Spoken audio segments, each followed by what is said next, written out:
சகோதரனாகிய அப்பல்லோவை குறித்தோவெனில் சகோதரரோடே கூட உங்களிடத்தில் வரும்படிக்கு அவனை மிகவும் வேண்டிக் கொண்டேன். ஆகிலும் இப்பொழுது வர அவனுக்கு மனதில்லை. அவனுக்கு நற்சமயம் உண்டாயிருக்கும் போது வருவான். விழித்திருங்கள், விசுவாசத்திலே நிலைத்திருங்கள், புருஷராயிருங்கள், திடன் கொள்ளுங்கள். உங்கள் காரியங்கள் எல்லாம் அன்போடே செய்யப்பட கடவுது. நான் ஏற்கனவே சொன்ன மாதிரி இந்த நிருபத்தின் இறுதி அதிகாரத்தில் பவுல் புதிதாக வேறு ஒரு பிரச்சனையை பேசலை. மாறாக இவர்களுக்கு இந்த நிருபத்தை நிறைவு செய்கிற நேரத்தில் ஒரு சில குறிப்பான அறிவுரைகளை அவர் சொல்ல விரும்புகிறார். அந்த அறிவுரைகளுக்கு முன்பதாக நாம் வாசித்த இந்த 12வது வசனம் ரொம்ப முக்கியத்துவம் வாய்ந்த ஒரு வசனமாக இருக்கிறது. அதில் அவர் ஆரம்பிக்கும் பொழுது நமக்கு தமிழ் வேதாகமத்தில் சகோதரனாகிய அப்பல்லோவை குறித்து அப்படின்ட்டு வருகிறது. மற்ற மொழிபெயர்ப்புகள் அதை வாசித்தீங்கன்னா நம்முடைய சகோதரனாகிய அப்பல்லோ என்கிறதான வார்த்தை சொல்லப்பட்டிருக்கிறத நீங்கள் கவனிக்கணும் அப்படின்னு நான் விரும்புகிறேன். இந்த புஸ்தகத்தில் குறிப்பாய் பவுல் கடிந்து கொண்ட பிரச்சனைகளில் முதல் பிரச்சனை பிரிவினைகள், வாக்குவாதம். என்ன வாக்குவாதம்? ஒரு சாரார் சொன்னாங்க நான் பவுலை சேர்ந்தவன், இன்னொரு சாரார் சொல்கிறாங்க நான் அப்பல்லோவை சேர்ந்தவன், இன்னொரு சாரார் நான் கேபாவை சேர்ந்தவன், ரொம்ப அதி பரிசுத்தவான்கள் நாங்கள் கிறிஸ்துவை சேர்ந்தவர்கள் என்று ஏதோ தலைவர்களுக்கு இடையே சண்டையிட்டு கொண்டிருப்பது போன்ற ஒரு தோற்றத்தை இந்த சபை ஏற்படுத்தினது. அதை அவர் கடிந்து கொள்ளுகிறார். அதை கடிஞ்சு கொள்ளும்போது அவர் சொன்ன மிக முக்கியமான வார்த்தை என்ன அப்படின்னா, 3ஆம் அதிகாரத்தில் இதே அவர் பேசுகிறார். 3ஆம் அதிகாரத்தில் பேசும்போது அவர் என்ன சொல்கிறார்? நீங்கள் எல்லாம் ஒருத்தன் நான் பவுலை சேர்ந்தவன், ஒருத்தன் அப்பல்லோவை சேர்ந்தவன் சொல்லும் பொழுது எங்களுக்கு எதை காண்பிக்கிறதுனா, நீங்கள் இன்னும் வளரவே இல்லை, நீங்கள் இன்னும் முதிர்ச்சி அடையவில்லை, இன்னும் நீங்கள் குழந்தைகளாகத்தான் இருக்கிறீர்கள் என்பது போன்ற ஒரு தோற்றத்தை எங்களுக்கு உண்டு பண்ணுகிறது அப்படின்ட்டு அவர் சொல்கிறாரு. பவுல் யார்? அப்பல்லோ யார்? கர்த்தர் அவனவனுக்கு அருள் அளித்தபடியே, அதாவது அவர் கொடுத்த கிருபையின்படியே நீங்கள் விசுவாசிக்கிறதற்கு ஏதுவாயிருந்த ஊழியக்காரர் தானே.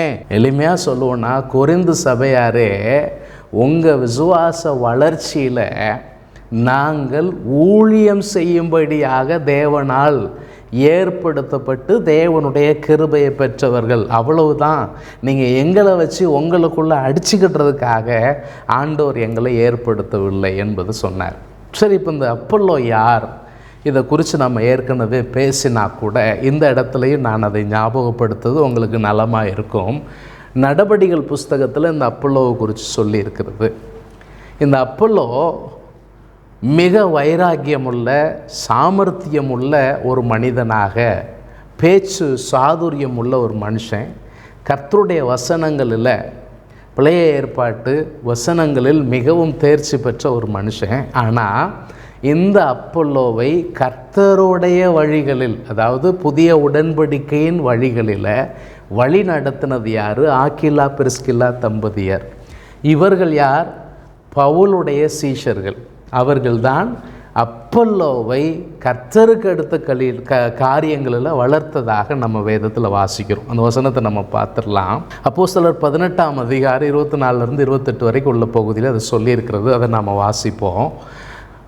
அப்பொழுது அலெக்சந்தரியா பட்டணத்தில் பிறந்தவனும் சாதுரியவானும் வேதாகமங்களில் வல்லவனுமான அப்பல்லோ என்னும் பெயர் கொண்ட ஒரு யூதன் எபேசு பட்டணத்துக்கு வந்தான். அவன் கர்த்தருடைய மார்க்கத்திலே உபதேசிக்கப்பட்டு யோவான் தந்த ஸ்நானத்தை மாத்திரம் அறிந்தவனாயிருந்து ஆவியில் அனலுள்ளவனாய், எனக்கு இந்த வார்த்தை ரொம்ப பிடிச்சிருக்கு, கர்த்தருக்கு அடுத்தவைகளை திட்டமாய் போதகம் பண்ணி கொண்டு வந்தான்.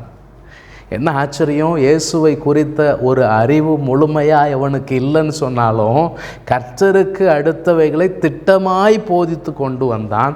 அவன் ஜெப ஆலயத்தில் தைரியமாய் பேச தொடங்கின போது ஆக்கில்லாவும் பிரிஸ்கில்லாலும் அவன் பேசுகிறதை கேட்டு அவனை சேர்த்து கொண்டு தேவனுடைய மார்க்கத்தை அதிக திட்டமாய் அவனுக்கு விவரித்து காண்பித்தார்கள். இவன் ஏற்கனவே திட்டமாய் போதகம் பண்ணி கொண்டு வந்தவன் இவனுக்கு இதை குறித்து அதிக திட்டமாய் ஆக்கில்லாலும் பிரிஸ்கில்லாலும் எடுத்துரைக்கிறார்கள். அவன் அகாயா நாட்டிற்கு போக வேண்டும் என்று இருக்கையில், அகாயா அந்த பகுதி தான் கொரிந்து பட்டணம் வரக்கூடியதான அகாயா நாட்டிற்கு போக வேண்டும் என்று இருக்கையில் சீஷர்கள் அவனை ஏற்றுக்கொள்ளும்படி சகோதரர் அவர்களுக்கு எழுதினார்கள். அவன் அங்கே வந்த பின்பு வெளியரங்கமாக யூதர்களுடனே பலமாய் தர்க்கம் பண்ணி இயேசுவே கிறிஸ்து என்று வேத வாக்கியங்களை கொண்டு திருஷ்டாந்தப்படுத்தினபடியினால் கிருபையினாலே விசுவாசியானவர்களுக்கு மிகவும் உதவியாயிருந்தான். இந்த வார்த்தை தான் நம்ம ஏற்கனவே சொன்னோம். பவுல் யார், அப்பல்லோ யார்? தேவன் அவனுக்கு அருள் அளித்தபடியே உங்கள் விசுவாசத்திற்கு உதவுகிற ஊழியக்காரர் தானே. எங்கே அதை சொல்லியிருக்கு? கிருபையினாலே விசுவாசிகள் ஆனவர்களுக்கு மிகவும் உதவியாய் இருந்தான். அப்போ இந்த வசனம், நாம் அப்போஸ்தலர் நடபடிகளை வாசித்த இந்த வசனம் நமக்கு என்னது சொல்லுதுன்னா, அப்பல்லோவுடைய ஒரு துவக்கம், அவன் விசுவாசிக்கு எப்படி உதவியாக இருந்தான் அப்படிங்கிறத நமக்கு சொல்லுகிறது. அதே நேரத்தில் இவரை கர்த்தருக்கு அடுத்த காரியத்தில் நடத்தினது பவுலுடைய சீடர்களாக இருந்த ஆக்கில்லாவும் பிரிஸ்கில்லாவும் தான் அப்படிங்கிறதும் நம்ம இங்கே முக்கியமான ஒரு விஷயமாக சொல்ல வேண்டும். ஆனால் ஒரு குறிப்பிட்ட காலத்துக்கு பின்பு கொரிந்து பட்டணத்தில் இருக்கிற மக்களுக்கு மத்தியில் இந்த பிரச்சனை எழும்புகிறது.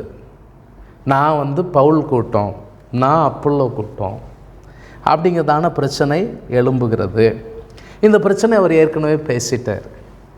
இப்போ பவுல் என்ன நினைக்கிறார் அப்படின்னா, இப்போ நீங்கள் உங்களுக்குள்ளே சண்டை போட்டு பிரிவினை பண்ணி வாக்குவாதம் பண்ணிகிட்டு இருக்கிறீங்க. நாங்கள் பிரிந்து இருக்கவில்லை, கிறிஸ்துவும் பிரிந்து இருக்கவில்லை. அதை உணர்த்தணும் அப்படிங்கிறதுக்காக பவுல் என்ன செய்கிறார்னா, அப்பல்லோ இந்த கொரிந்தியருக்கான நிருபத்தை எடுத்துகிட்டு போகும்போது அப்பல்லோவும் போனால் நல்லா இருக்கும்னு அவர் நினைக்கிறார். அதனால் அந்த வசனம் எனக்கு ரொம்ப ஆச்சரியமாக இருந்துச்சு. அவன் போகணும் அப்படின்னு சொல்லி அதிகமாய் வேண்டி கொண்டாராம். ஒரு மொழிபெயர்ப்பில் நான் அவனிடத்தில் கெஞ்சினேன் அப்படிங்கிறதான வார்த்தையை பயன்படுத்துகிறாங்க. பவுல் ஒரு மேன்மையான ஊழியர், அதிகாரம் பெற்ற ஊழியர். ஆனால் தன்னுடைய உடன் ஊழியனை, இதில் தம்முடைய சீஷர்களால் ஆண்டவருடைய காரியத்தில் அதிக திட்டமாய் அறிந்தவன், கர்த்தருடைய ஊழியத்தில் ரொம்ப லேட்டாக வந்தவன் அப்படின்னா கூட அவனுக்கான கனத்தையும் மதிப்பையும் மரியாதையும் கொடுக்கறதுல பவுல் தயங்கினதே கிடையாது. இது நமக்கு ஒரு மிகப்பெரிய பாடம். நம்முடைய சக விசுவாசிகளை நாம் எப்படிப்பட்ட கனத்தோடு அணுகுகிறோம், நம்முடைய சக ஊழியர்களை நாம் எப்படிப்பட்ட கனத்தோடு அணுகுகிறோம். அவங்க என்னைக்கு ஊழியத்தில் வந்தாங்க என்பது விஷயம் கிடையாது, அவர்களுக்கு எவ்வளவு தெரிந்திருக்கிறது என்பது விஷயம் கிடையாது. நாம் நம்முடைய காலத்தையும் அவர்களுடைய காலத்தையும் வைத்து கணக்கு போட்டு ஏற்றத்தாழ்வுகளை உண்டாக்கக்கூடாது என்பதை பவுல் நமக்கு பாடமாக கற்றுக் கொடுக்கிறார். எனக்கு ரொம்ப ஆச்சரியமான ஒரு சத்தியமாக இது இருந்தது. தொடர்ந்து இதை சொல்லிட்டு அவர் சொல்கிறார், அதனால் நான் அவனை வேண்டிக் கொண்டேன், ஆனால் அவனுக்கு வர மனது இல்லை. பவுல் என்ன நினைக்கலன்னா, நான் ஒரு பெரிய ஊழியக்காரன், நான் சொல்கிறத நீ கேட்கணும் இல்லை, அவனுக்கு மனது இருந்தால் அதை செய்யலாம். பவுல் அப்பல்லோவை நிர்பந்திக்கவில்லை, கெஞ்சினாராம், வேண்டினாராம். தீர்மானம் எடுக்க வேண்டியது அப்பல்லோ தான், பவுல் அல்ல. பவுல் தன்னுடைய விருப்பத்தை தெரியப்படுத்தினார், ஆனால் அந்த விருப்பத்தை செயல்படுத்துகிறதற்கான முழு சுதந்திரத்தையும், செயல்படுத்தவோ செயல்படுத்தாமல் இருப்பதற்கோ ஆன முழு சுதந்திரத்தையும் அவர் அப்பல்லோவுக்கு கொடுத்தார். பிரியமானவர்களே, இது நம்ம குடும்பங்களுக்கு கூட தேவையான ஒரு விஷயம். நாம் நம்ம கூட இருக்கிறவங்களிடத்துல நான் சொல்லுகிறத தான் நீ செய்யணும்னு சொல்லி திணிக்கிற பழக்கம், அது உறவுகளுக்குள் விரிசல்களை ஏற்படுத்தும், தேவையில்லாத பிரச்சனைகளை ஏற்படுத்தும், கோபதாபங்களைத்தான் உண்டாக்கும். பவுலை பாருங்கள், பவுலிடத்திலிருந்து நாம் கற்றுக்கொள்ளணும். சரி, இது தொடர்ந்து அவர் இறுதியாக கொடுக்குற ஆலோசனை என்ன? அடுத்த 2 வசனங்கள் ரொம்ப ஆச்சரியமான வசனங்கள். அதில் அவர் சொல்கிறாரு, விழித்திருங்கள். இந்த வார்த்தை இயேசு சுவிசேஷங்கள் அதிகமாக பயன்படுத்தின வார்த்தை. சுவிசேஷங்களில் எங்கே சொல்கிறாரு? அவருடைய வருகையை குறித்து சொல்லும்போது சொல்லுவார், அந்த நாளையோ அந்த நாளிகையோ நீங்கள் அறியாதிருக்கிறபடியினால் நீங்கள் விழித்திருங்கள். மற்ற 24 சொல்லியிருக்கு, மார்க் 13 சொல்லியிருக்கிறது. இன்னும் பல வசனங்கள். லூக்கா 22:36 நான் வாசிக்கிறேன். அவருடைய வருகையின் போது அவருக்கு முன்பாக நிற்க பாத்திரவான்களாக எண்ணப்படுகிறதற்கு அவர்கள் ஜெபம் பண்ணி விழித்திருக்க வேண்டும் அப்படின்னு ஆண்டவர் கட்டளை இடுகிறார். இப்போ இது மாதிரி அப்போஸ்தலனாகிய பவுல் எபேசு பட்டணத்தாருக்கு உங்களுக்கு ஆவிக்குரிய யுத்தங்கள் இருக்கிறது அப்படின்னு சொல்லிட்டு, அந்த ஆவிக்குரிய யுத்தங்களை செய்வதற்கான நமக்குன்னு ஆண்டவர் கொடுத்துருக்கிறதான ஆயுதங்கள் என்ன, ஒரு பெரிய லிஸ்ட்டு கொடுக்குறார். கொடுத்துட்டு கடைசியில் சொல்கிறார் பாருங்க, எந்த சமயத்திலும் சகலவிதமான வேண்டுதலோடும் விண்ணப்பத்தோடும் ஆவியினாலே ஜெபம் பண்ணி அதன் பொருட்டு மிகுந்த மன உறுதியோடும் சகல பரிசுத்தவான்களுக்காகவும் பண்ணும் வேண்டுதலோடும் விழித்து கொண்டிருங்கள். உங்களுக்கு ஆண்டவர் எல்லா ஆயுதத்தையும் கொடுத்துட்டாரு. உங்களுக்கு எல்லா விதமான ஆசீர்வாதங்களும் கொடுக்கப்பட்டிருக்கிறது. நீங்கள் ஒரு ஆவிக்குரிய யுத்தத்தில் இருக்கிறீங்க. நம்முடைய எதிராளி என்பவன் மாம்சமோ இரத்தமோ உடையவன் அல்ல. நம்முடைய எதிராளி யார் என்பது நமக்கு தெரியும். ஆகவே நீங்கள் என்ன செய்யணும்? நல்ல உறுதியோட, நல்ல ஒரு ஊக்கத்தோட ஆவியினால் ஜெபம் பண்ணி விழித்து கொண்டிருக்க வேண்டும். தீமோத்தேயுக்கு பவுல் ஆலோசனை சொல்லும்போது தான் சொல்கிறாரு, நீ மன தெளிவுள்ளவனாக இரு, சுவிசேஷனுடைய வேலையை செய்யி, தீங்கு அனுபவி, உன் ஊழியத்தை நிறைவேற்று. என்னை பாரு, நான் அப்படி தான் செய்து கொண்டிருக்கிறேன். என் வாழ்க்கையை பாரு, நான் நல்ல போராட்டத்தை போராடினேன், ஓட்டத்தை முடித்தேன், விசுவாசத்தை காத்து கொண்டேன். இது முதற்கொன்று எனக்காக ஜீவ கிரீடம் அவர் வச்சிருக்கிறார். அதை நான் எதிர்நோக்கி இருக்கிறேன். எனக்கு மாத்திரமல்ல, அவருடைய பிரசன்னமாகுதலை விரும்புகிற யாவருக்கும் அவர் அதை எந்நாளிலே தந்தருளுவார். பிரியமானவர்களே, இன்னைக்கு நம்முடைய வாழ்க்கையில் விழிப்போடு இருக்கிறோமா?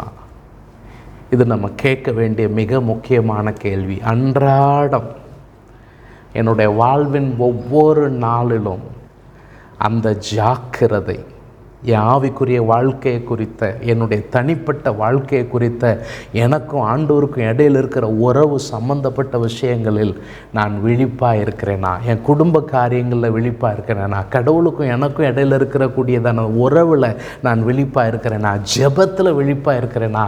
எப்பொழுதும் நான் ஆயத்தமாக இருக்கிறேனா? இந்த கேள்வி நம்ம கேட்கணும். கொரிந்தியருக்கு இந்த விழிப்பு தேவையாக இருந்துச்சு.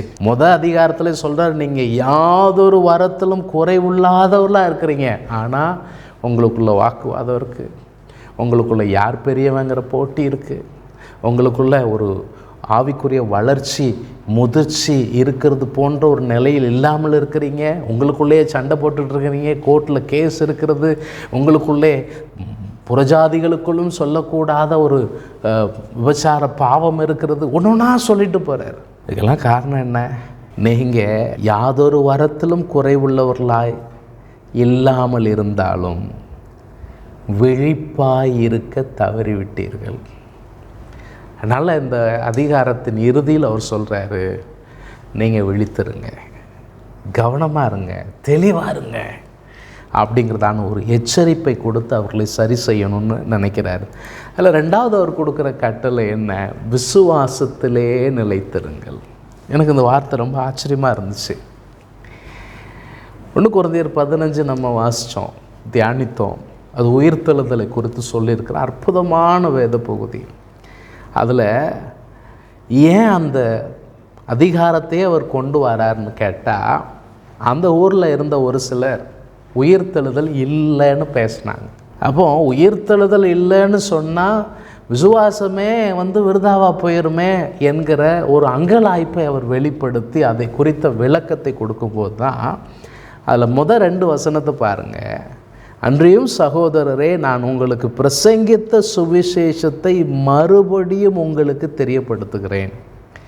நீங்களும் அதை ஏற்றுக்கொண்டு அதில் நிலைத்திருக்கிறீர்கள். ரொம்ப முக்கியமான வார்த்தை, அதை ஏற்றுக்கொண்டு அதில் நிலைத்திருக்கிறீர்கள். நான் உங்களுக்கு பிரசங்கித்த பிரகாரமாய் நீங்கள் அதை கை கொண்டிருந்தால் அதனால் ரட்சிக்கப்படுவீர்கள். மற்றபடி உங்கள் விசுவாசம் விருதாவாக இருக்குமே. உங்கள் விசுவாசம் பயனுள்ளதாக இருக்க வேண்டுமானால் உங்களுக்கு அறிவிக்கப்பட்ட சுவிசேஷ பிரசங்கத்தை நீங்கள் ஏற்றுக்கொண்டு அதில் நிலைத்திருக்க வேண்டும். அப்போ உயிர்த்தெழுதலே இல்லைன்னு சொன்னால் நீங்கள் பிரசங்கத்தினுடைய மிக முக்கியமான பகுதியையே விட்டுருந்தீங்களே, அதில் நிலைத்திருக்கவில்லையே. அதான் அவர் சொல்கிறாரு, இல்லை நீ தவறு பண்ணாத, விசுவாசத்திலே நிலைத்திருக்க வேண்டும், விசுவாசத்தில் நிலைத்திருக்க வேண்டும் சொல்லிவிட்டு இந்த அதிகாரம் முழுசும் உயிர்த்தெழுதலுடைய மேன்மையெல்லாம் சொல்லிவிட்டு இவ்வளோ பெரிய மேன்மையை கர்த்தர் நமக்கு வச்சுருக்கிறாருன்ட்டு கடைசியில் சொல்கிறாரு, நீங்கள் கர்த்தருக்குள் படுகிற பிரயாசம் விருதாவாக இராது என்று அறிந்து இன்னும் உறுதிப்பட்டவர்களாய் அசையாதவர்களாய் கர்த்தருடைய கிரியையில் எப்பொழுதும் பெருகுகிறவர்களாயும் இருப்பீர்களாக. இது விசுவாசத்தோடு தான் செய்ய முடியும். உங்கள் விசுவாசத்தை அசைக்கக்கூடிய 1000 காரியங்கள் உங்கள் வாழ்க்கையில் நடக்கலாம். உங்கள் விசுவாசத்தில் நீங்கள் நிலைத்திருக்க முடியாத படிக்கு உங்களுடைய நிலைத்தன்மையை கெடுக்கிறதற்கு பிசாசு 1000 யுத்திகளை கொண்டு வரலாம். ஆனால் சுவிசேஷத்தின் மீதான நம்பிக்கை, அந்த சுவிசேஷ நற்செய்தி, உயிர்த்தெழுந்த இரட்சகராகிய இயேசு கிறிஸ்து உங்களில் இருக்கிறார் என்கிற அந்த மேன்மையான நற்செய்தி, அவர் மேலே வைக்கக்கூடிய அந்த உறுதியான விசுவாசம், அதில் நிலைத்து நின்றால்தான் நீங்கள் உங்களுடைய இரட்சிப்பில் முழுமை அடைய முடியும். அதைத்தான் அவர் இங்கே சொல்கிறார், விசுவாசத்தில் நிலைச்சிருங்க. 3வது சொல்கிறாரு, புருஷராயிருங்கள். ஏன் புருஷராருங்கன்னு சொல்கிறாரு? ஏற்கனவே நம்ம 3ஆம் அதிகாரத்தில் பேசணும் பாருங்கள். உங்களை ஆவிக்குரியவர்கள் என்று எண்ணி உங்களோட பேசக்கூடாமல் மாம்சத்துக்குரியவர்கள் என்றும் கிறிஸ்துவுக்குள் குழந்தைகள் என்றும் எண்ணி பேச வேண்டியதாயிற்று. உங்களுக்கு பலன் இல்லை, அதனால் திட ஆகாரத்தை கொடுக்காம உங்களுக்கு பாலை குடிக்க நான் கொடுத்தேன். ஏன் நீங்கள் மாம்சத்துக்குரியவர்களாக இருக்கிறபடியால் மனுஷ மார்க்கமாய் நடக்கிறீர்கள், அதனால தான் உங்களுக்குள்ள பிரிவினை இருக்கிறது. நீங்கள் புருஷராக வேண்டும், நீங்கள் வளர வேண்டும். அப்போ புருஷராக இருக்கிறவங்க தான் என்ன செய்ய முடியும்? யுத்தம் பண்ண முடியும். புருஷராக இருக்கிறவங்க தான் தங்களுடைய கடமைகளை செய்ய முடியும், சாதிக்க முடியும். இதையே அப்போஸ்தலனாகிய பவுல் 1 கொரிந்தியர் 9ஆம் அதிகாரத்தில் 25 27 வரைக்கும் உள்ள போகுது. இதெல்லாம் நம்ம தியானித்தோம். அதனால் நான் போகிற போக்கில் சொல்லிட்டு போகிறேன். பந்தயத்திற்கு போராடுகிற யாவரும் எல்லாவற்றிலேயும் இச்சை அடக்கமாக இருப்பார்கள். அப்போ புருஷராக இருக்கிறவர்கள் இச்சை அடக்கத்தோடு இருக்கணும்.